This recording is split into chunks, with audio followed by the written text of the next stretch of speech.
ओम श्री गुरुवे नमः। ओम श्री गुरुवे नमः। ओम श्री गुरुवे नमः।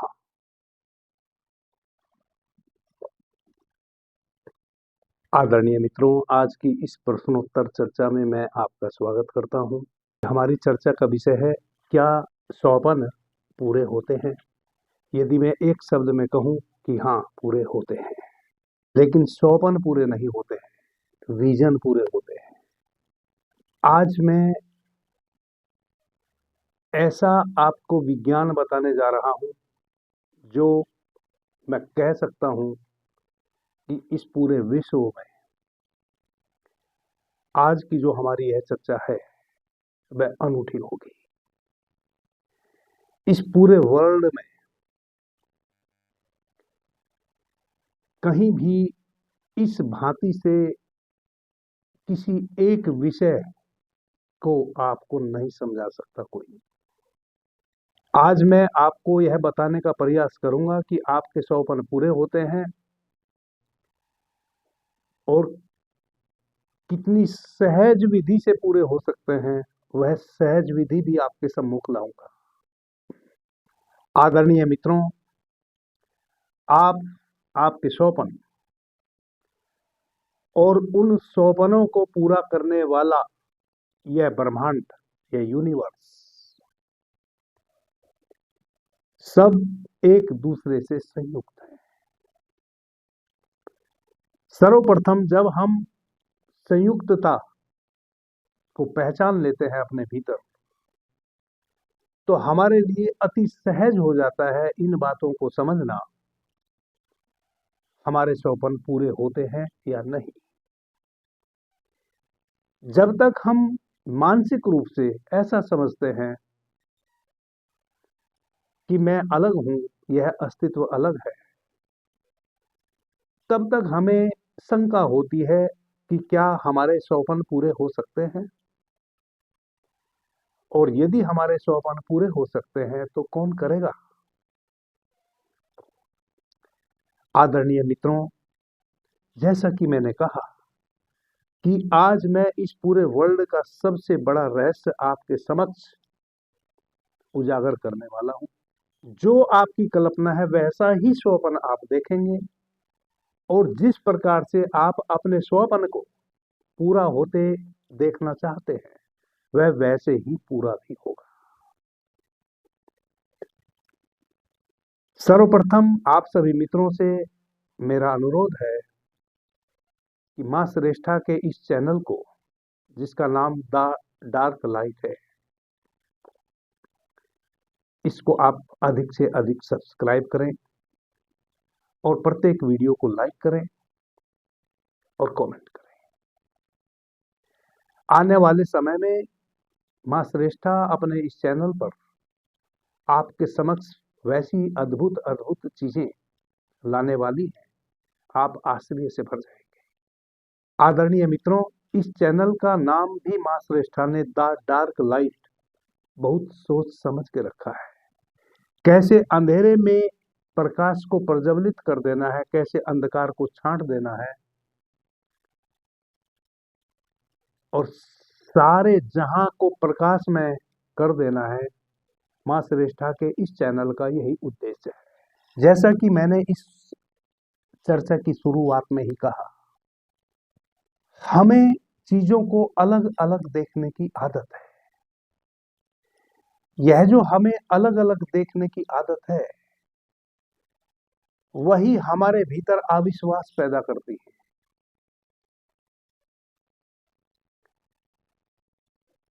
हमारे शरीर में 7 चक्र हैं। हमारी जो यह मेरुदंड है, इस मेरुदंड में 7 चक्र है।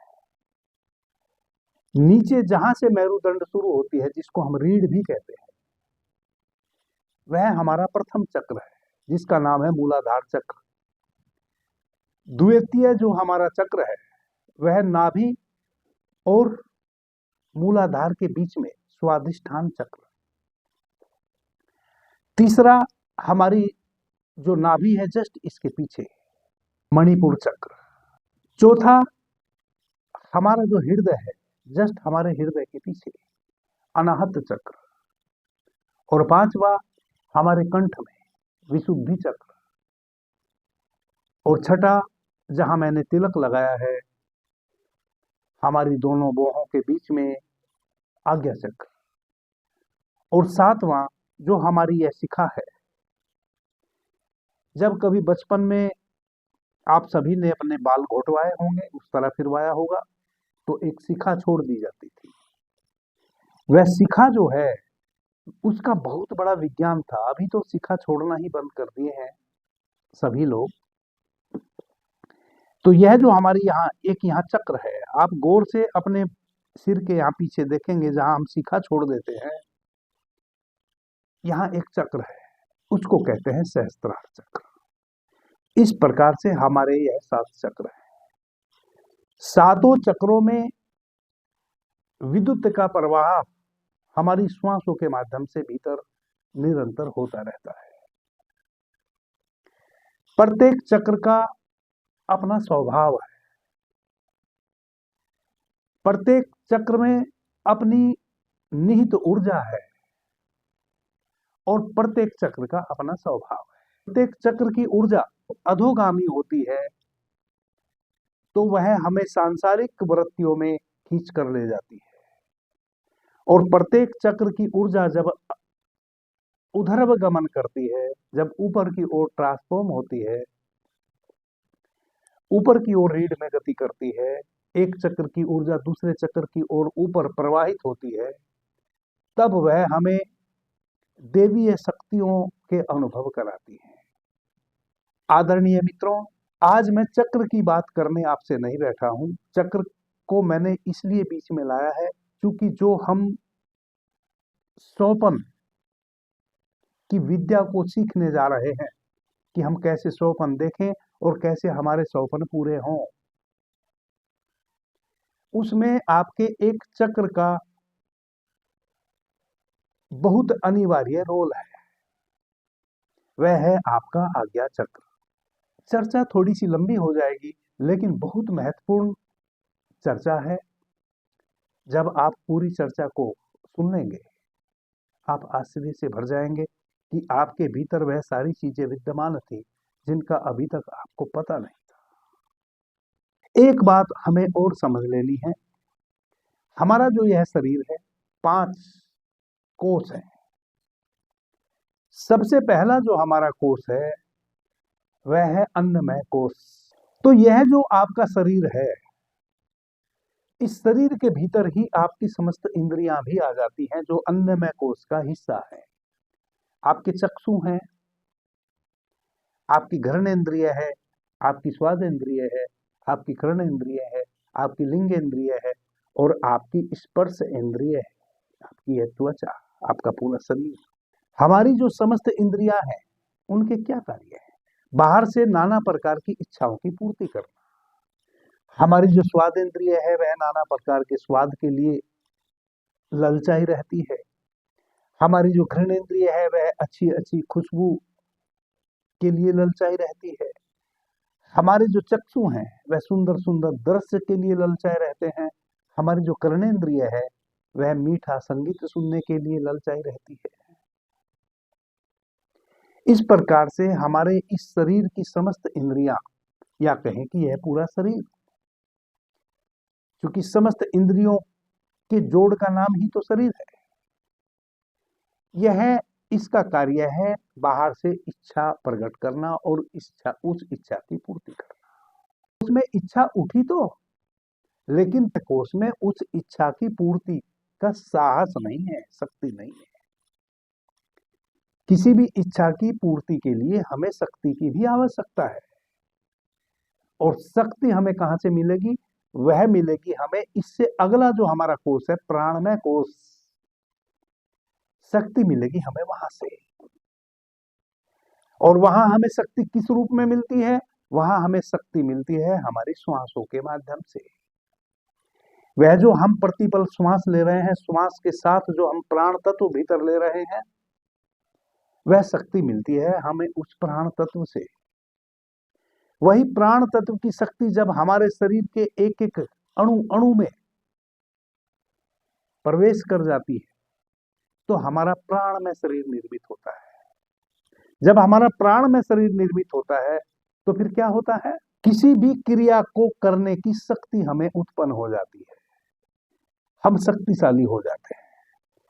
तो हमारा जो अन्नमय कोश है उसका काम है इच्छा व्यक्त करना, और उस इच्छा की पूर्ति के लिए जो शक्ति की आवश्यकता है उसका कार्य किसका है, वह है हमारे प्राणमय कोश का। तो जो हम विधि बताएंगे उसमें इन सब चीजों का उपयोग होने वाला है, इस कारण से मैं बारी बारी से इनकी चर्चा कर रहा हूं।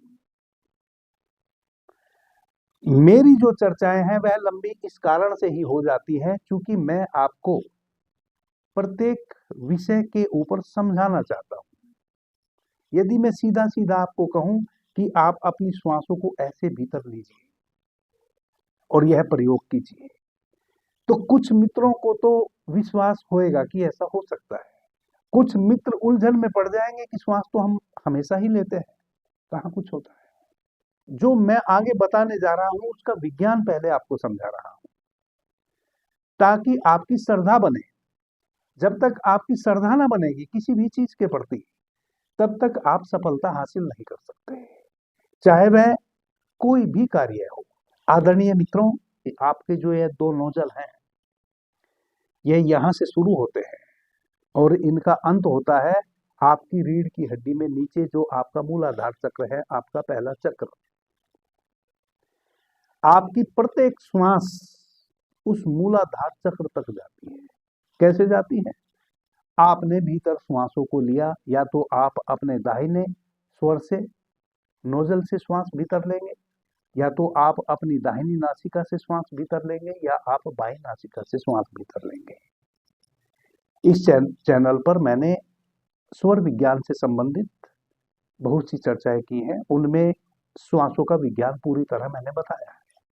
तो आप या तो चंद्र स्वर से श्वास को भीतर लेंगे या सूर्य स्वर से श्वास को भीतर लेंगे। तो यह दोनों नाड़ी में जब आप कोई से भी नोजल से भीतर श्वास लेते हैं तो सर्वप्रथम श्वास आपके जाता है आज्ञा चक्र के पास, वहां से श्वास फिर नीचे उतरता है, आपके लंग्स में आएगा, लंग्स उस श्वास में से ऑक्सीजन ग्रहण कर लेगा और फिर वह खाली श्वास हमारे लंग्स के पास से ही वापस बाहर लौट आएगी। लेकिन एक चीज भीतर और रह जाएगी, वह है प्राण तत्व, और प्राण तत्व है प्रकाश रूप में। अब वह जो प्रकाश विद्युत तरंगे कहें कि चुंबकीय शक्ति भीतर रह गई, उसको हमारे शरीर के भीतर 5 मुख्य प्राणवायु हैं। तो एक समान वायु है, समान वायु उसको स्वयं में सोख लेगी और वह समान वायु उसको हमारा जो मणिपुर चक्र है, मणिपुर चक्र में लेके आएगी, अपान वायु को डोनेट कर देगी, अपान वायु उसको व्यान वायु में डोनेट कर देगी, व्यान वायु उसको हमारे पूरे शरीर में जो 72,000 नाड़ियां हैं वहां उस प्राण तत्व को प्रवाहित कर देंगी, जो हमारे शरीर के एक एक अणु अणु में, एक एक कण कण में वह प्राण फैल जाता है। वही प्राण कुछ अल्प मात्रा में हमारे मूलाधार चक्र से होते हुए हमारी जो सुषुम्ना नाड़ी है उसमें प्रवेश किया, आज्ञा चक्र तक की यात्रा कर दिया। आदरणीय मित्रों, हमारा जो आज्ञा चक्र है यह 2 ग्रंथियां हैं, पीनियल ग्रंथि, पीयूषिका ग्रंथि। तो जो पीनियल ग्लैंड है, माताएं बहनें बिंदी लगाती है, मैंने तिलक लगाया है, वहां 1.5 से 2 इंच भीतर हमारे शरीर में, जैसा कि मैंने कहा 7 चक्र हैं,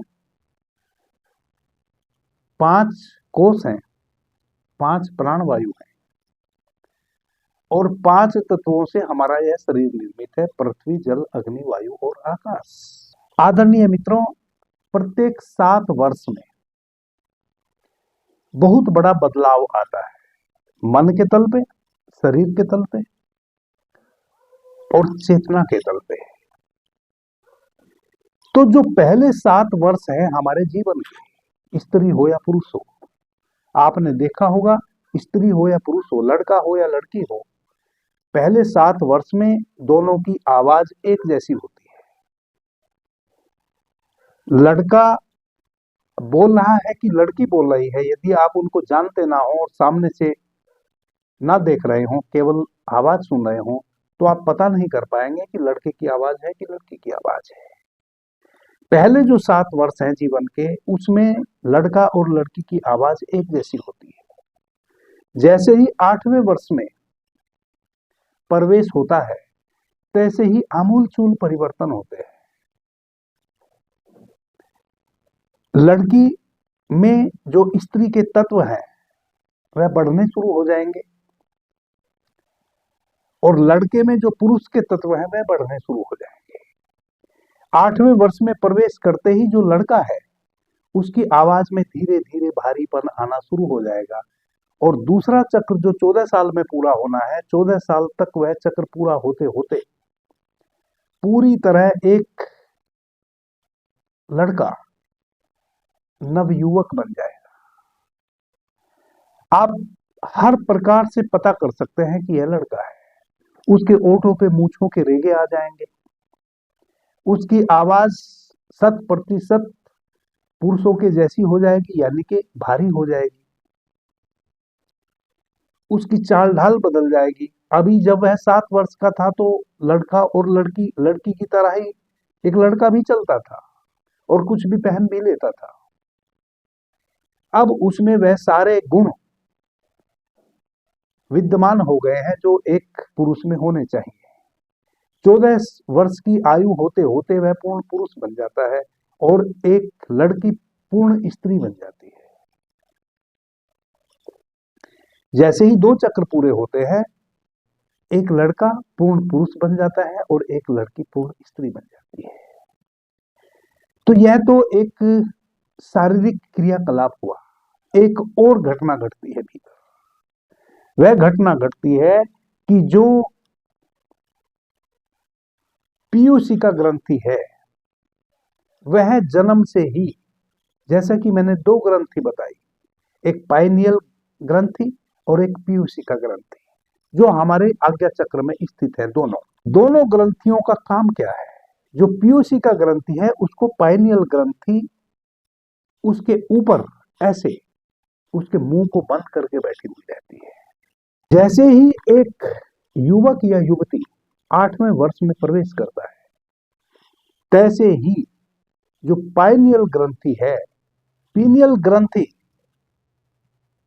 नष्ट होती है, तैसे ही पीयूषी का ग्रंथि सक्रिय हो जाती है और उसमें से विशेष हार्मोन्स जो हमारे व्यक्तित्व को डेवलप करने के लिए अनिवार्य है, हमारे मस्तिष्क को, हमारे एक एक अंग प्रत्यंग को डेवलप करने के लिए जो अनिवार्य हार्मोन्स हैं, उन अनिवार्य हार्मोन्स का वहां से विसर्जन होने लगता है, सर्जन होने लगता है और हमारे व्यक्तित्व का विकास होता है। योग की भाषा में पीनियल ग्रंथि को और पीयूषी का ग्रंथि को गुरु और शिष्य माना जाता है। पीनियल ग्रंथि गुरु है और पीयूषी का ग्रंथि शिष्य है। जब 7 साल में पीयूषी का ग्रंथि कंप्लीट डेवलप हो जाती है, तब गुरु की कोई आवश्यकता नहीं रह जाती। तब पीनियल ग्रंथि स्वयं को नष्ट कर लेती है। नष्ट कर लेने का मतलब है कि पीयूषी का ग्रंथि में एकाकार कर लेती है। जैसे इस पूरे ब्रह्मांड को बनाने वाला कण कण में समाया हुआ है, वैसे वह पीयूषी का ग्रंथि में अपना विलय कर लेती है और पीयूषी का ग्रंथि सक्रिय हो जाती है। जैसे ही पीयूषी का ग्रंथि सक्रिय होती है, तैसे ही हमारे भीतर हार्मोन्स चेंज होने लगते हैं। यह तो आपके शरीर में भौतिक चेंजिंग आई कि एक लड़का दूसरे चक्र में प्रवेश किया 8वें वर्ष में, और 14 वर्ष तक वह पूर्ण पुरुष हो गया और एक लड़की पूर्ण स्त्री हो गई। दूसरा, एक आध्यात्मिक रूप से बहुत बड़ी घटना घटी। वह क्या घटी कि आपकी जो पाइनियल ग्लैंड थी वह लगभग अपना विलय कर ली पीयूष ग्रंथि में। पीयूष ग्रंथि पाइनियल ग्रंथि की शिष्या है। अब पीयूष ग्रंथि गुरु है। गुरु ने वह सब सिखा दिया है पीयूष ग्रंथि को, अपने शिष्य को, जो भी सिखाया जा सकता था। लेकिन शिष्य अभी भी बहक सकता है। तो गुरु शिष्य को छोड़कर नहीं जाता, उसके साथ अपना विलय कर लेता है। अब दोनों ग्रंथियां यहां संयुक्त रूप से कार्य करती हैं। तो जो पीयूष ग्रंथि है, पीयूष ग्रंथि का आपके शरीर में कार्य है हार्मोन्स पैदा करना, कभी खुशी के कभी आनंद के हार्मोन्स का सर्जन करते रहना, और आपके शरीर के डेवलपमेंट के लिए जितने भी हार्मोन्स की आवश्यकता है उनको सक्रिय रखना। हमारे भीतर जो स्राव होते हैं पीयूष ग्रंथि से, वह हमारी श्वासों पर निर्भर है। जैसा कि पीछे स्वर विज्ञान की चर्चा में आपने जाना कि 2.5 घड़ी हम सूर्य स्वर से श्वास लेते हैं, यानी कि 1 घंटा यदि हम स्वस्थ हैं, और 2.5 घड़ी हम चंद्र स्वर से श्वास लेते हैं 1 घंटा यदि हम स्वस्थ हैं। यदि कुछ गड़बड़ नहीं है, तो गड़बड़ है तो हम अधिक समय तक एक स्वर से श्वास ले सकते हैं, अधिक या कम समय तक ले सकते हैं, या कोई एक स्वर हमारा बहुत लंबे समय तक चल रहा हो सकता है। 24 घंटे में 24 बार हमारे श्वास परिवर्तित होते रहने चाहिए। 12 बार हम अपनी दाहिनी नासिका से श्वास लेंगे और 12 बार हम अपनी बाईं नासिका से श्वास लेंगे। यह सुलभ व्यवस्था है, यह नेचुरल व्यवस्था है, प्राकृतिक व्यवस्था है। यदि हम नेचुरल तरीके से जी रहे हैं, हमें कोई व्याधि नहीं है। श्वासों का कर्म जैसे ही गड़बड़ होता है, किसी एक स्वर से हम कम समय या अधिक समय तक श्वास लेते हैं, तैसे ही हमारी पीयूषिका जो ग्रंथि है उस पे इसका बुरा इफेक्ट पड़ता है। यदि हम निरंतर सूर्य स्वर से श्वास ले रहे हैं तो हमारी पीयूषिका ग्रंथि से दूसरे प्रकार के स्राव होने लगेंगे, हार्मोन्स के, जो हमें उद्विग्न बना के रखेंगे, जो हमें एग्रेसिव बना के रखेंगे, जो हमें रात्रि में बुरे बुरे स्वप्न दिखाएंगे और दिवस में हमारे भीतर एक विशेष प्रकार की चंचलता पैदा करेंगे, उग्रता पैदा करेंगे, जिस कारण से हम अपने जीवन में दुख के बीज बोलेंगे, गलत सलत कार्य कर लेंगे। उससे हमें आर्थिक हानि हो जाएगी, शारीरिक हानि हो जाएगी, सामाजिक हानि हो जाएगी। यदि हमारा चंद्र स्वर अधिक देर तक बह रहा है समय के विपरीत, दूसरे प्रकार के स्राव हमारे भीतर होने लगेंगे, अच्छे बुरे परिणाम हमारे भीतर आने लगेंगे।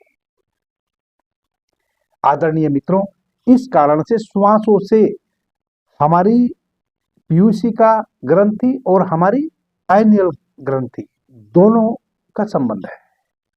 अब जो पाइनियल ग्रंथि है उसके कार्य क्या है? उसके कार्य है विजन देखना। विजन, स्वप्न नहीं, विजन।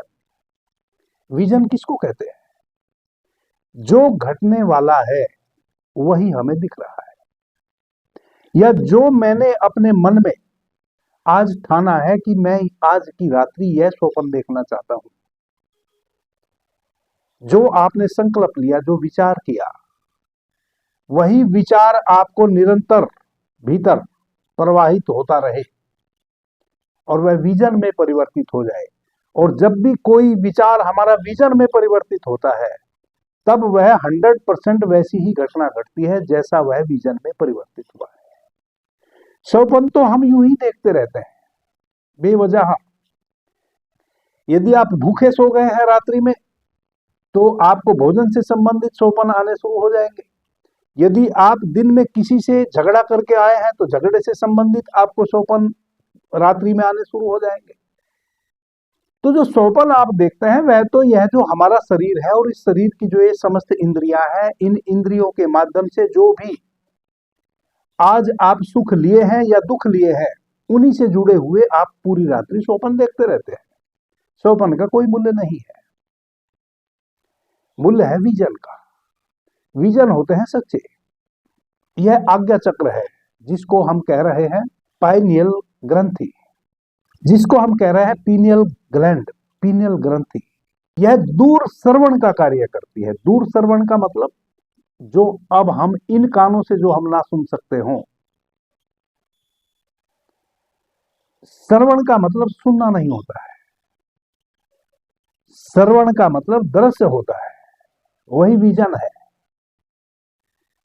कई बार ऐसी गलत धारणा हमारे भीतर उत्पन्न हो जाती है कि श्रवण, श्रवण का मतलब सुनना नहीं, श्रवण का मतलब देखना।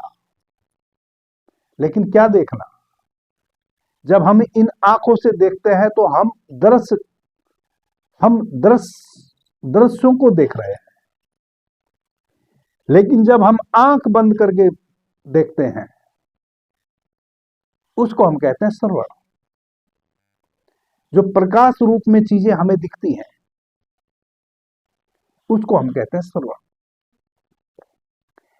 तो पाइनियल ग्लैंड जो है उसका कार्य श्रवण, दूर श्रवण, यानी कि बहुत दूर दृष्टि, दूर की चीजें, कहें कि अतीन्द्रिय, जो हमारी ये समस्त इंद्रियां हैं। जैसे कान भी एक इंद्रिय है, तो जो कान से ना सुन सकता हो, आंखों से जो आप ना देख सकते हो, उसको सुनना और उसको देखना, यह कार्य आपकी पाइनियल ग्लैंड का है। इसलिए इसको हम दिव्य चक्षु भी कहते हैं, तीसरी आंख। दूरदर्शन, दूर श्रवण और अतीन्द्रिय विभिन्न विभिन्न प्रकार के अनुभव, जो हमारी इंद्रियों के बाहर के अनुभव है। वैसी सुगंध जो हम नासिका से कभी भी नहीं भीतर भर सकते, वैसा स्वाद जो हम अपनी जिह्वा से कभी भी नहीं ले सकते, वैसा दृश्य जो हम अपनी आंखों से कभी भी ना, उसको कहते हैं अतीन्द्रिय अनुभव, जो इन इंद्रियों के पार के अनुभव है। वह आपका जो यह आज्ञा चक्र है, जो पाइनियल ग्लैंड है, जो आपकी पीयूसी का ग्रंथि है, यह दोनों मिलके वैसे अनुभव करती है और अपने विचारों का संप्रेषण भी करती है। आपके भीतर जो विचार चलता है उसका संप्रेषण, उस विचार को बाहर प्रवाहित करना, जिस रूप में आप चाहते हैं उस रूप में प्रवाहित करना। यहीं से मंत्र भी उठते हैं। जब आप कोई एक मंत्र किसी विशेष कारण से उसका उच्चारण करते हैं, तो आप उस मंत्र का उच्चारण कैसे करते हैं? बस बोलते रहते हैं? वैसे नहीं। आप अपने पाइनियल ग्लैंड पे, यानी कि अपने आज्ञा चक्र पे अपने होश को स्थित रखते हैं और उस मंत्र के प्रति आप जगे होते हैं, होश में होते हैं, और उस मंत्र को जिस कारण से आप उच्चारित कर रहे हैं उस कारण से भी आप मानसिक रूप से भरे होते हैं। जिस लाभ या हानि से उस मंत्र को आपने जोड़ा है, उस लाभ हानि को भी निरंतर आप अपने विचार में रखते हैं। यह भी कार्य, इसको कहते हैं विचारों का संप्रेषण, मंत्र का संप्रेषण।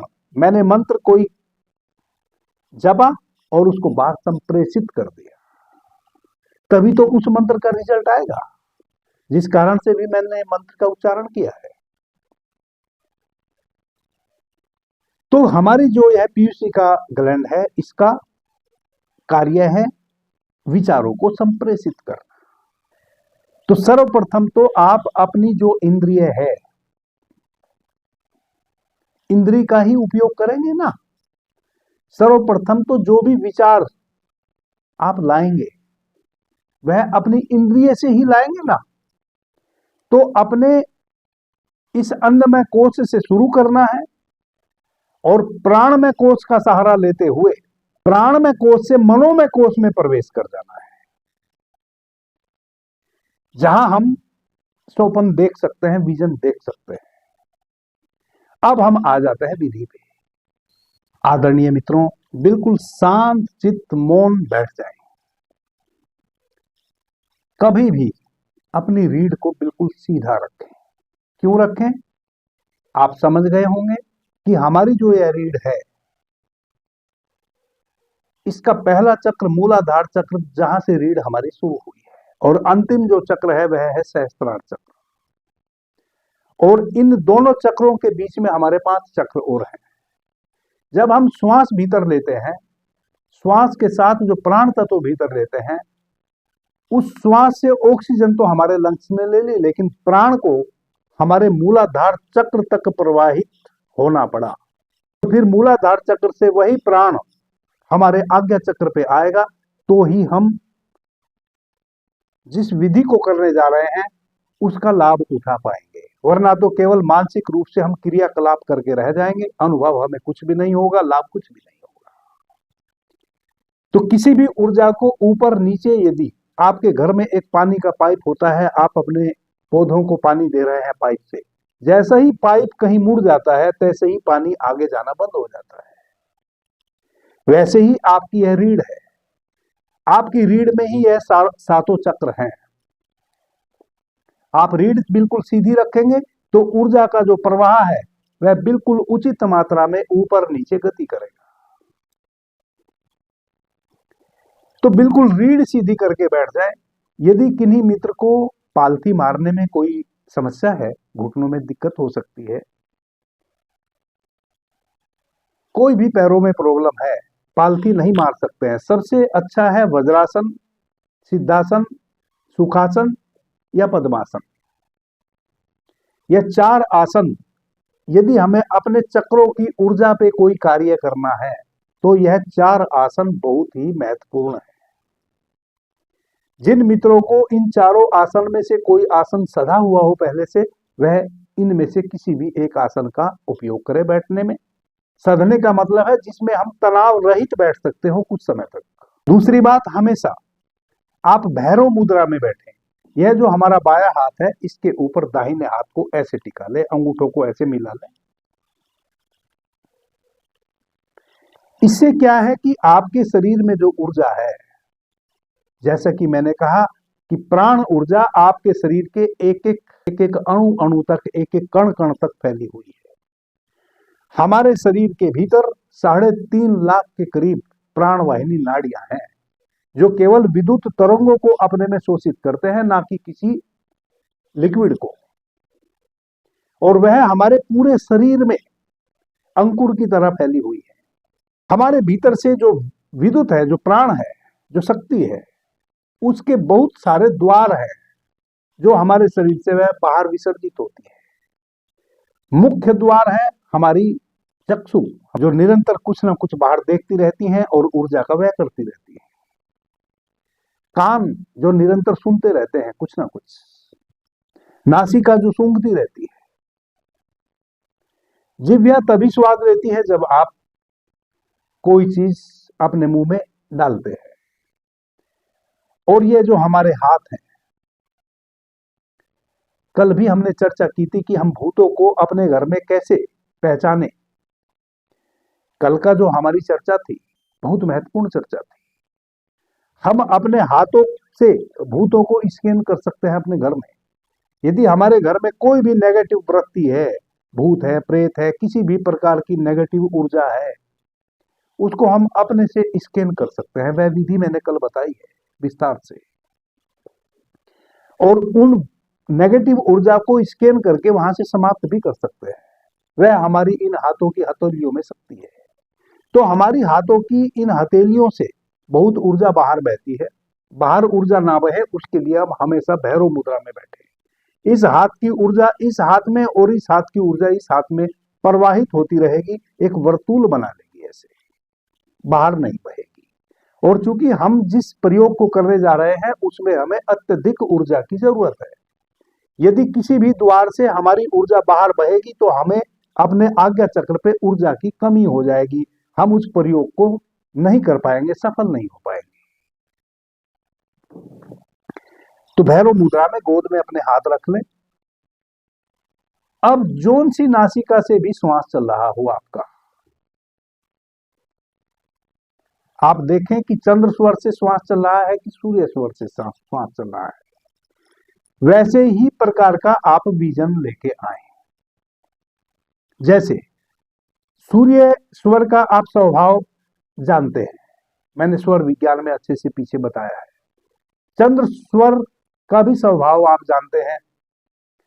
तो जो दोनों स्वर का स्वभाव है, उस स्वभाव के हिसाब से ही आप स्वप्न को निर्मित करेंगे।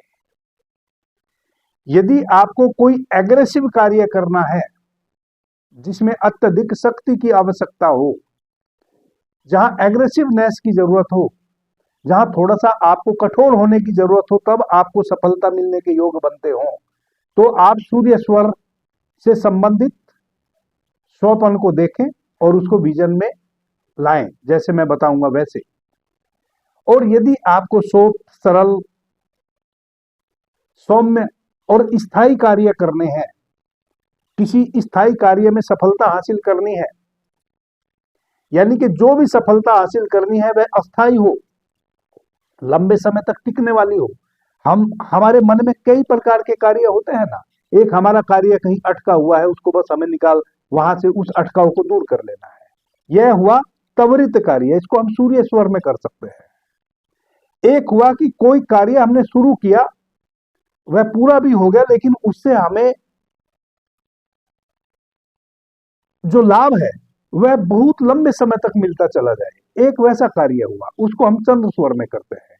तो अब आप देखें कि आपका कौन सा स्वर बह रहा है। यदि आपका सूर्य स्वर बह रहा है तो आप सूर्य स्वर से संबंधित स्वप्न का निर्माण करें। यदि चंद्र स्वर बह रहा है तो चंद्र स्वर का जो स्वभाव है उससे संबंधित स्वप्न का निर्माण करें। अब स्वप्न का निर्माण कैसे करना है वह आप समझ गए। मैं एक ही स्वर के विषय में बताऊंगा, आप दोनों स्वर का फिर उस प्रकार से उपयोग कर सकते हैं। आप भैरव मुद्रा में बैठ गए हैं, माना कि आपका चंद्र स्वर चल रहा है। चंद्र स्वर से श्वास को भीतर भरिए, बहुत धीमी गति से भीतर भरिए। 5 श्वास लंबी गहरी आप भीतर जाने दीजिए चंद्र स्वर से। 5 श्वास में आपको कोई अभ्यास नहीं करना है, केवल बस आंख बंद करके शांति से बैठे रहना है और अपनी श्वास के प्रति सजग रहना है। चंद्र स्वर से आपकी श्वास भीतर गई, धीमी गति से आपने श्वास को भीतर लिया और जिस गति से आपने श्वास को भीतर लिया उसी गति से आपने बाहर श्वास को छोड़ दिया। इस प्रकार से 5 लंबी गहरी आप श्वास लें। अब जो छठवीं श्वास आप लेंगे, छठवीं जो श्वास आप लेंगे, उस श्वास को अपने आज्ञा चक्र पे आप रोकेंगे। यह थोड़ा जटिल लगेगा आपको सुनने में, बिल्कुल भी जटिल नहीं है, एकदम सहज है। आप अपने पूरे होश को अपने आज्ञा चक्र पे, जहां मैंने तिलक लगाया है, माताएं बहनें जहां बिंदी लगाती है, ये बिल्कुल माथे के बीचों बीच, दोनों बोहों के बीच में अपने होश को वहां लगा रखे हैं और श्वास को भीतर भरा। होश आपका आपके आज्ञा चक्र पे है। जब हमारे योगिक ग्रंथों में ऐसा कहा जाता है कि श्वास को आपको कहां रोकना है, इसका मतलब केवल इतना होता है कि आप जहां ध्यान अपना लगाए हुए हैं वहां ध्यान को लगाए रखें और धीमी गति से श्वास को भीतर भरें और जब पूरा श्वास भीतर भर ले तब श्वास को रोक लें। इसका मतलब अब वह आज्ञा चक्र पे रुक गया, क्योंकि आपका पूरा होश आपके आज्ञा चक्र पे स्थित है। अब आपने अपने आज्ञा चक्र पे अपने श्वास को रोक लिया। श्वास आपकी आपके आज्ञा चक्र से होते हुए ही, प्रवाहित होते हुए ही जाती है। ये मैंने सारे चक्र और वह सारा आपको बताया। तो आपने अपने आज्ञा चक्र पे श्वास को रोक लिया, जागृत अवस्था में एक स्वप्न निर्मित किया। आपका जो भी स्वप्न आप निर्मित करें वह आपकी अवस्था है। तो सबसे पहले हमने अपने अन्नमय कोश का उपयोग किया। अन्नमय कोश का उपयोग हम अपने पूरे होश को अपने आज्ञा चक्र पे स्थित कर लिए। अब हमने अपने प्राणमय कोश का उपयोग किया। अब हमने अपनी श्वासों को भीतर अपनी इच्छा से लिया और अपनी इच्छा से छोड़ा। तो श्वास को हमने भीतर रोक लिया। अब हमने एक स्वप्न निर्मित करना है अभी जागृत अवस्था में।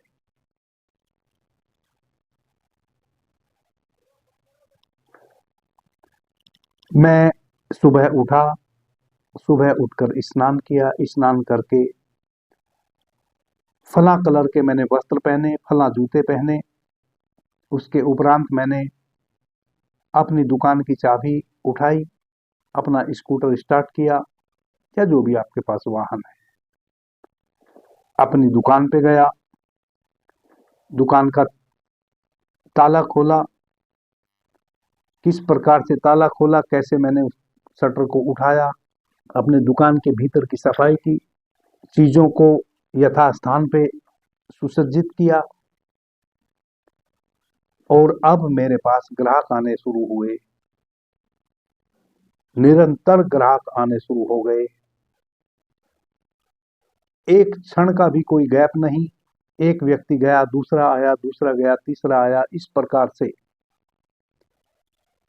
पूरे दिवस में सामान बेचता रहा और मैंने इतना सामान बेचा कि मेरी दुकान का सामान भी कम पड़ गया। मैंने आज अपनी दुकान से अधिक मुनाफा कमाया और प्रसन्नचित्त अवस्था में अपने बच्चों के लिए फल खरीदकर, अपने परिवार वालों की जरूरत के सामान रास्ते से खरीदते हुए मैं अपने घर आया। मैं मेरे घर आया तो मेरे पिता, मेरी माता या मेरी पत्नी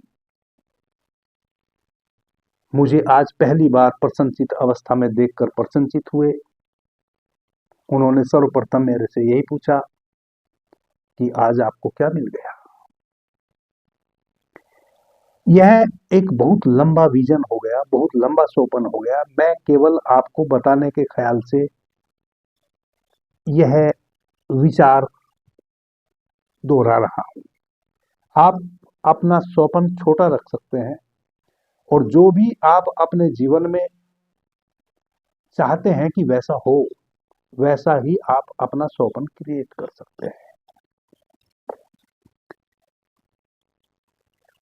एक श्वास को आपने रोका, जो भी आपका छोटा या बड़ा, जो भी आपका सोपन है, उस सोपन को आपने दोहराया। और ख्याल में रखें, सोपन को दोहराना आपको वैसे ही है। आदरणीय मित्रों, इसको कहते हैं अपने विचार को अपने ही भीतर मैनिफेस्ट करना। जो भी इस समय में आप विचार कर लेंगे, अपनी आज्ञा चक्र पे स्थित होकर पूरे अपने होश को अपने आज्ञा चक्र पे लगा के रखना है, कहीं भी इधर से उधर नहीं हटाना है। आपने भीतर आंख खोलनी है, भीतर बिल्कुल अंधकार है। श्वास आपने रोक के रखी है, उस अंधकार में आप भीतर देख रहे हैं और बिल्कुल अपनी दुकान का दृश्य देख रहे हैं भीतर। अभी आप बिस्तर से उठे, फिर आपने स्नान किया, दैनिक कार्य अपने निपटाए, उसके बाद आपने चाबी उठाई, आप दुकान गए, दुकान पर जाकर आपने दुकान की सफाई की, अपनी चीजों को इधर उधर से सुसज्जित किया। फिर आप अपने काउंटर पे उपस्थित हो गए, ग्राहक आपकी दुकान पे आने शुरू हो गए और ग्राहकों की कतार टूटी नहीं, श्रृंखला टूटी नहीं। निरंतर आप अपनी दुकान पे ग्राहकों से दो चार होते रहे। आप मुस्कुरा मुस्कुरा कर सबको सामान देते रहे और ग्राहक आपसे संतुष्ट पर्द होते हुए आपका पैसा, सामान का आपको लौटाते हुए प्रस्थान करते रहे। इस प्रकार से आज आपका पूरा दिन बीता। जो भी विचार आपको करना है, जो भी आपका विचार है, जो भी आपकी, इसको आप एक फिल्म की तरह निर्मित कर रहे हैं अपने मनस में, अपने आज्ञा चक्र पे। आज्ञा चक्र भी इसको इस कारण से ही कहते हैं, आज्ञा देना। यह आप अपने मनस में, आप अपने मनो में, कोष में एक कोष निर्मित कर लिए अपने विचार का। इस प्रकार से आप प्रतिदिन बैठकर एक फिल्म को देखिए। अब आपने श्वास बाहर छोड़ा, धीमी गति से फिर श्वास को भीतर लिया, फिर उसी संकल्प को वापस दोहराया, फिर श्वास को बाहर छोड़ा, फिर श्वास को भीतर लिया, फिर रोका, फिर उसी संकल्प को वापस दोहराया। इस तरह 21 श्वास के साथ आपने अपने इस संकल्प को दोहराना है। कई बार ऐसा होता है जब हम श्वास को अधिक देर तक भीतर रोक लेते हैं या बाहर रोक लेते हैं, फिर श्वास हम बाहर छोड़ते हैं, तो जल्दी ही हम श्वास को भीतर ले लेते हैं और फिर जल्दी ही श्वास को बाहर छोड़ने का मन करता है। तो यदि ऐसा होए तो 2-3 श्वास आप नॉर्मल लेने और छोड़ें, फिर 2-3 श्वास नॉर्मल लेने छोड़ने के पश्चात फिर दूसरी श्वास संकल्प वाली लेने। इस प्रकार से आप थोड़ा गैप दे सकते हैं, क्योंकि अधिक देर तक हो सकता है आप श्वास को, प्रत्येक श्वास को ना रोक पाए। और चूंकि जो भी आपका विचार होगा लंबा होगा, क्योंकि आपको इस प्रकार से ही विचार करना है कि मैं अपनी नौकरी पे गया, मेरे बॉस ऑफिस के बाहर ही खड़े थे, उन्होंने मुझे देखा, वह मुझे देखकर मुस्कुराए, मैं उनको देखकर मुस्कुराया। आज वह मेरा जो अभिवादन किए, मेरे बॉस आज मेरा अभिवादन किए, ना कि मैंने उनका अभिवादन किया। आज शुरुआत उनसे हुई, आज उन्होंने मुझे अनूठी नजरों से देखा और मुझे जो भी कार्य उन्होंने दिया मैंने उसको श्रद्धापूर्वक कार्य को निपटाया। उन्होंने मुझे एक बड़ा सा थैंक्स कहा, वह मेरे से अनुग्रहित हुए, मैं उनसे अनुग्रहित हुआ। जो भी इस प्रकार से आपको आप किसी रिश्तेदार के यहां जा रहे हैं, आप सुबह अपने घर में उठे, आपने फला कलर के वस्त्र पहने, फला वाहन से मैं निकला, मैं जिस रिश्तेदार के यहाँ गया वह मुझे घर के दरवाजे पे ही मिले। जैसे ही उन्होंने मुझे देखा वह मेरी तरफ बढ़े और उन्होंने मुझे गले से लगा लिया। जैसे जैसे आप इस अवस्था में इस संकल्प को लेंगे, आप देखेंगे कि वैसा ही आपके साथ घटने वाला है। एक स्वप्न को 21 दिन तक, प्रतिदिन 21 टाइम आप अपने भीतर मैनिफेस्ट कीजिए और निरंतर सही समय पे उतने बजे आपको बैठ जाना है। फिर 21 दिन तक आप निरंतर उस स्वप्न को भीतर मैनिफेस्ट कीजिए और एक डेट फिक्स कर लीजिए कि वह कार्य जिसके लिए आप संकल्प ले रहे हैं किस डेट में आपको निपटाना है। और जब आप उस डेट में उस कार्य को निपटाने जाएंगे, आपने जो 21 दिन तक भीतर विचार किया है बिल्कुल वैसा ही वैसा आपके साथ घटने वाला है।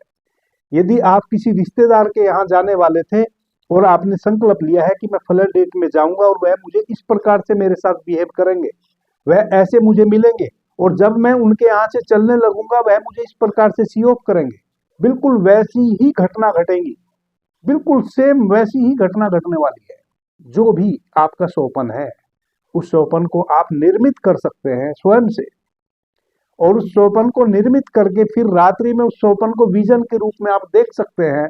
और फिर एक दिन जिस दिन के लिए आपने उसको फिक्स किया है, क्योंकि 21 दिन आपको अभ्यास करना है, उस दिन वह घटना वैसे ही घटेगी। यदि आपने अच्छे से अपने स्वप्न को इस प्रकार से मैनिफेस्ट कर लिया तो बिल्कुल वैसे ही वह घटना घटने वाली है।